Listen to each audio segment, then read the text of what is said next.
passenger తో కూర్చుంటే దమ్ముతో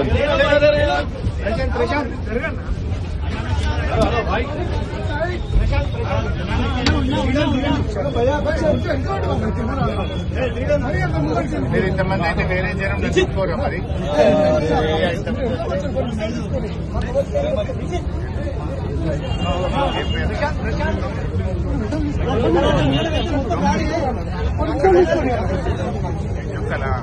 మొత్తం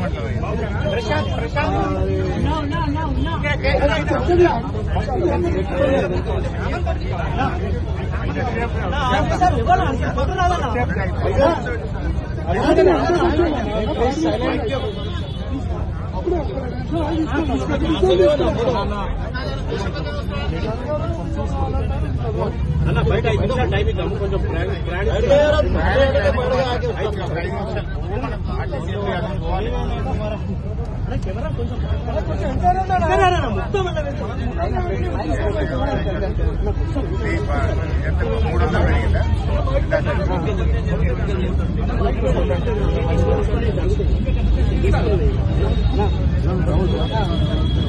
పవర్ సోలార్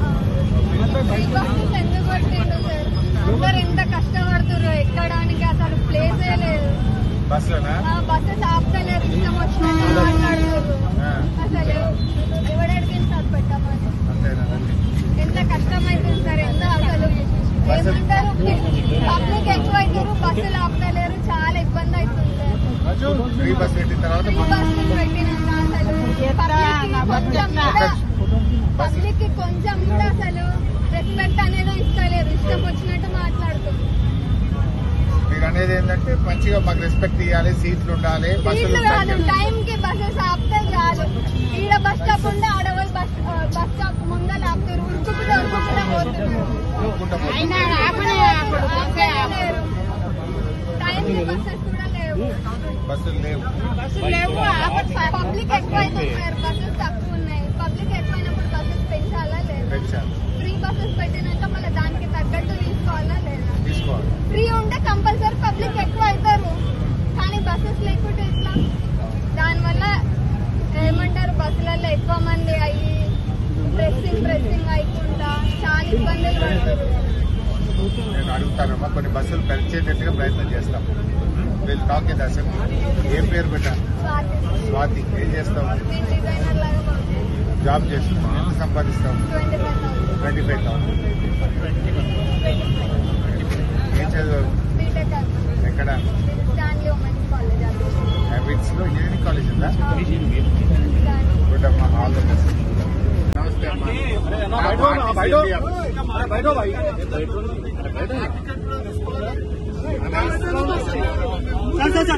ఎంతమ్మా టికెట్ 10 రూపాయలు పెరిగిందా 10 రూపాయలు మొన్న 30 ఉంటే 40 చూడండి ఇప్పుడు మెహదీపట్నం నుంచి ఆర్టీసీ ఎండీ ఆఫీస్ నిన్నటి దాకా 30 రూపాయలు ఉండే ఇప్పుడే కండక్టర్ అమ్మ టికెట్ ఇచ్చింది 40 రూపాయలకు టికెట్ ఇచ్చింది అంటే 10 రూపాయలు పెరిగింది రోజుకు 10 రూపాయలు పోయేటప్పుడు వచ్చేటప్పుడు 10 రూపాయలు 20 రూపాయలు అంటే నెలకు 600 రూపాయలు ఒక పేద మధ్యతరగతి ప్రజల మీద రేవంత్ రెడ్డి ప్రభుత్వం వేసిన భారం అంటే ఈ రోజు ఇది చాలా దుర్మార్గమైనటువంటి విషయం 600 రూపాయల భారం గల ప్రతి పేద మధ్యతరగతి ప్రజల మీద రేవంత్ రెడ్డి గారు వేశారు కేసీఆర్ గారు ప్రభుత్వం ఉన్నప్పుడు సంవత్సరానికి 1,500 కోట్లు మేము ఆర్టీసీకి గ్రాంట్ గా ఇచ్చాం 1,500 కోట్లు ఇచ్చాం ఈయన మహాలక్ష్మి అని చెప్పినాడు కనీసం మహాలక్ష్మి డబ్బులు కూడా ఇవాళ రేవంత్ రెడ్డి గారు ఆర్టీసీకి ఇవ్వకపోవడం వల్ల పాపం ఈ కండక్టర్లకు డ్రైవర్లకు రావాల్సిన పీఆర్సీ ఎరియర్స్ రావడం లేదు పీఆర్సీ రావడం లేదు ఆర్టీసీ ప్రైవేట్ పరం అవుతుంది ఇప్పుడు ఈ కండక్టర్ పరిస్థితి రేపు ఏమైతుంది ఎలక్ట్రిక్ బస్ వస్తే